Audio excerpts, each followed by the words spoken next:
Hello friends,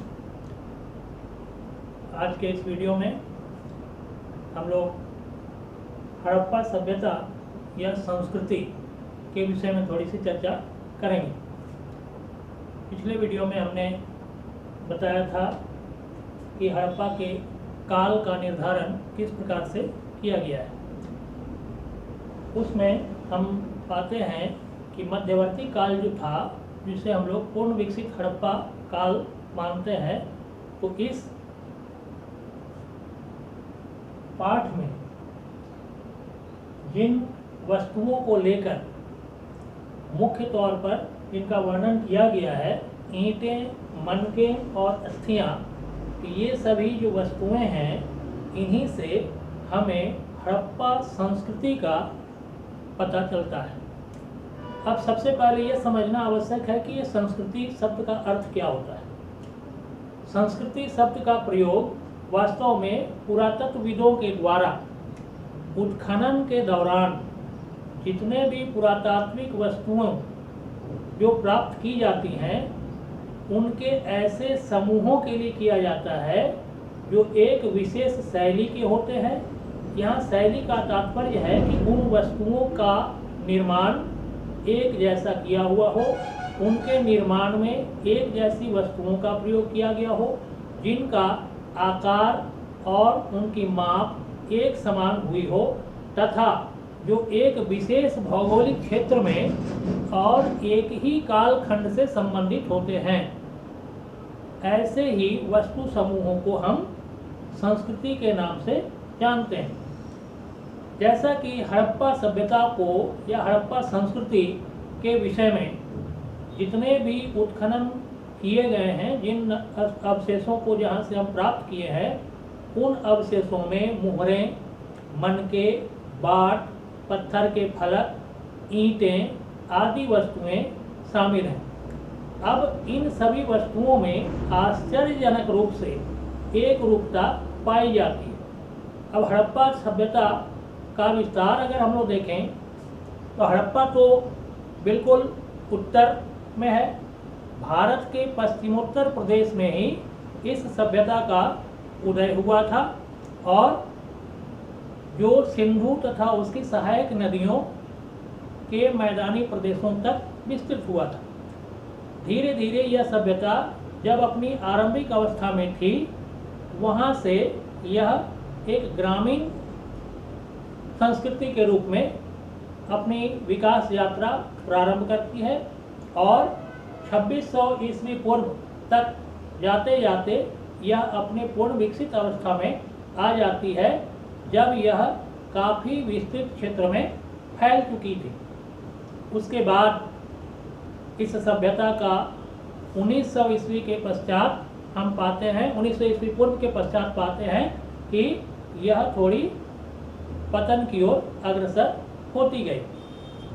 अब यहाँ हम लोग हड़प्पा सभ्यता के विस्तार पर अगर हम लोग चर्चा करें तो हम पाते हैं कि हड़प्पा सभ्यता की जानकारी सबसे पहले 1921 ईस्वी में हड़प्पा नामक स्थान से इसके अस्तित्व की जानकारी विश्व के सामने आई थी। उसके पश्चात लगातार के वर्षों में पुरातत्वविदों के द्वारा विभिन्न स्थलों की खुदाई कार्य जारी रखी गई, जो 1990 ईस्वी तक जारी रही थी। अलग अलग स्थानों पर जितने भी उत्खनन कार्य हुए हैं, उससे जो भी अवशेष प्राप्त हुए हैं, उन सब में एक जैसी समानता पाई जाती है, जिसके कारण ही इस सभ्यता संस्कृति या हड़प्पा सभ्यता संस्कृति का विस्तार काफ़ी विशाल क्षेत्र में माना जाता है या प्रमाणित हो चुका है। अब तक प्राप्त अवशेषों से इसका विस्तार कितना था, इसका अनुमान आसानी से लगाया जा सकता है।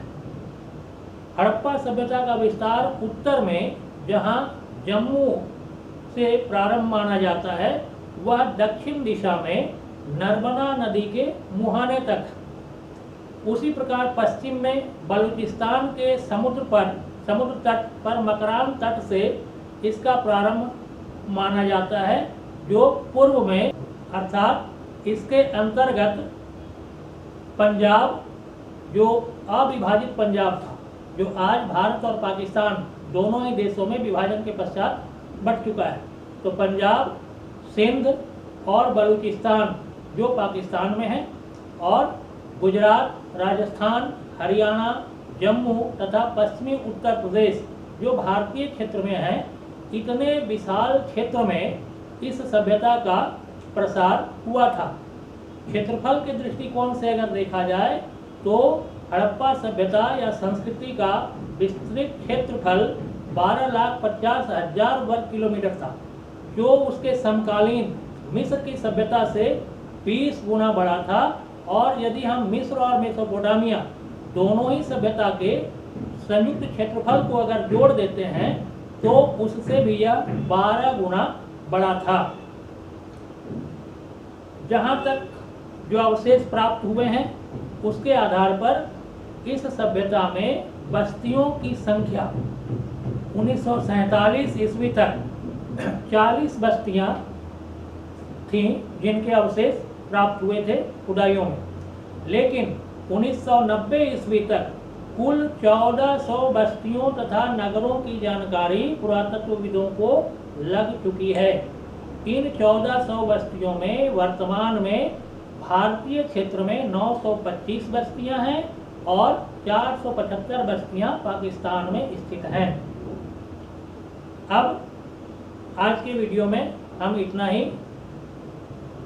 रखते हैं और अगली वीडियो में हड़प्पा सभ्यता के विभिन्न नगरों के विषय में हम जानकारी प्रदान करेंगे।